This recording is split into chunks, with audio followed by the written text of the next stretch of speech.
Voyons maintenant l'emailing. Qu'est-ce que l'emailing? L'emailing, c'est l'utilisation de courrier électronique comme support de communication commerciale. Pourquoi faire de l'emailing?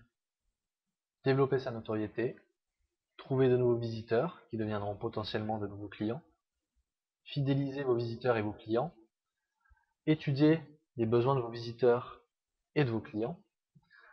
Attention, l'emailing n'est pas du spam. À partir du moment où le visiteur ou est le client accepte de recevoir votre email. Donc le but de l'emailing, c'est pas de faire du spam, c'est d'avoir des visiteurs ou des clients qualifiés qui ont fait la démarche d'accepter vos emails. Là, à partir de là, vous pouvez leur envoyer des messages. Je vais revenir plus longuement sur la conclusion. Comment faire de l'emailing? Pour cela, il existe des méthodes légales. Par la création d'une liste, base de données, de personnes volontaires, justement. Avec un système de newsletter, avec un jeu concours, avec vos fans de réseaux sociaux, avec un simple questionnaire complété à la fin de votre présentation, ou qui accompagne votre produit, etc. En utilisant un système d'autorépondeur externe pour votre newsletter, pour constituer une liste de personnes intéressées et préparer vos mails de façon automatisée et manuelle. Donc là, si vous voulez en savoir un petit peu plus, moi je recommande d'aller voir SG Autorépondeur, qui est un service français avec beaucoup de support d'aide. Donc vous tapez SG Autorépondeur sur Google. Il y a aussi Aweber, qui est un service en anglais proposant beaucoup de modèles de newsletters prêts à l'emploi, mais qui peut s'avérer plus complexe à prendre en main. Donc là, vous verrez tout l'intérêt de l'autorépondeur. En faisant appel à des entreprises spécialisées qui proposent la création de campagnes publicitaires avec des campagnes d'emailing, si besoin est, comme First Affiliation, 128B, Message Business, il y en a d'autres. Pourquoi utiliser des services externes pour l'emailing? Donc principalement pour la délivrabilité de vos emails. Pardon. Alors, qu'est-ce que c'est la délivrabilité de vos emails? C'est la capacité que vos emails soient reçus sans être considérés comme des spams. Grâce à votre réputation, mais surtout à celle des serveurs qui vont envoyer vos emails. Pour cela, il existe plusieurs facteurs déterminants. Une adresse IP, une adresse machine IP fixe et donc identifiable.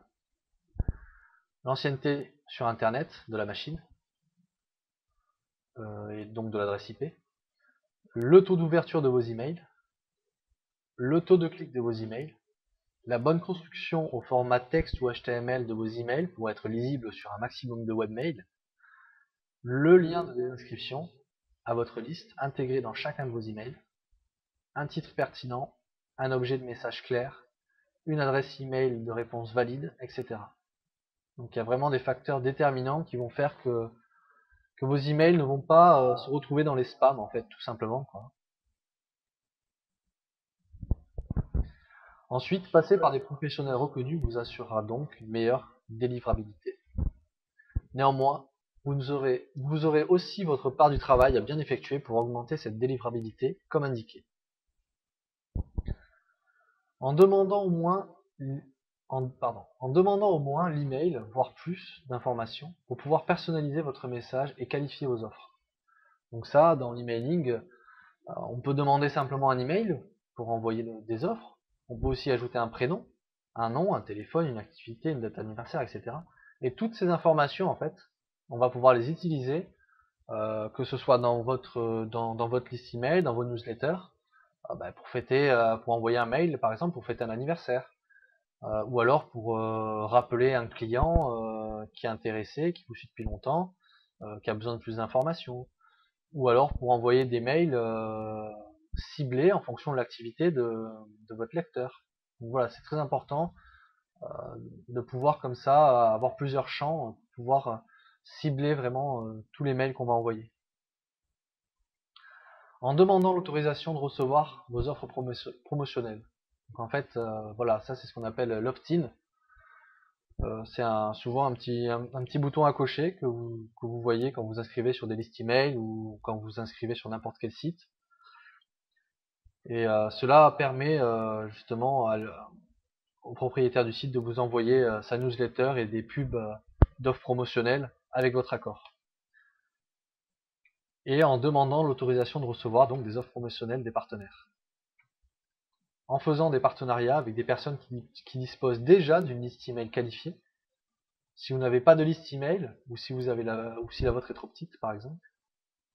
Mais attention, l'emailing ne consiste pas à assommer la personne de pub. Préférez lui donner de l'information, des conseils, avant de lui proposer un produit ou un service. Sinon vous risquez de perdre rapidement la confiance et la crédibilité de vos lecteurs. En conclusion, l'emailing est un moyen éprouvé sur Internet pour votre communication. L'emailing vient s'ajouter comme un atout, voire comme votre meilleur moyen de communication sur Internet, quels que soient les autres, les autres moyens que vous utilisez, sites, blogs, forums, réseaux sociaux, etc. Vous recevez des tonnes d'emails chaque mois, sachez identifier ceux qui vous plaisent pour vous en inspirer. Donc ça c'est une phrase qui pourrait être assez importante pour l'emailing. Sachez créer des emails que vous aimez recevoir. Voilà pour la partie emailing. On va voir maintenant la partie vendre sur Internet.